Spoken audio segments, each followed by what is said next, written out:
तिसरं वर्ष, चौथं वर्ष, असं आपण कुठपर्यंत गेलो? 2026 पर्यंत आला. पुन्हा 2027 ला जाणार आहोत. असं अनेक वर्ष पुढे जाणार आहोत. मग हे शून्याच्या अगोदर पण काहीतरी होतं. तर इथं येशू ख्रिस्त माहिती आहे का तुम्हाला? माहित नाही? येशू ख्रिस्त माहित आहेत का? नाही माहित. ख्रिश्चन देव बघितलाय का तुम्ही? असं वर अडकवलेला, असं सुळावर लटकवलेला, है ना? ते होते येशू ख्रिस्त. त्यांचा जन्म जेव्हा झाला तेव्हापासून वर्ष मोजायला सुरुवात केली माणसाने. कधीपासून? येशू ख्रिस्ताचा जन्म झाल्यापासून.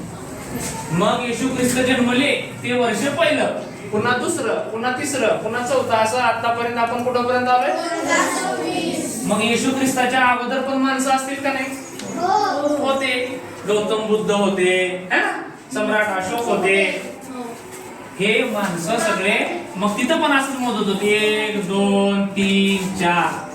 ह्याला काय म्हणत होते? इसवी सन पूर्व. काय म्हणत होते? माहित आहे तुम्हाला? नाही, पुढच्या वर्षी असेल. आणि हे आहे इसवी सन. म्हणून आपण 1 वर्ष झाला म्हणजे काय करतो? आपलं कॅलेंडर 1 वर्षानं पुढे जातं. 26 चा आता पुढच्या वर्षी 27 होणार. तसं पाठीमागं पण कॅलेंडर होतं.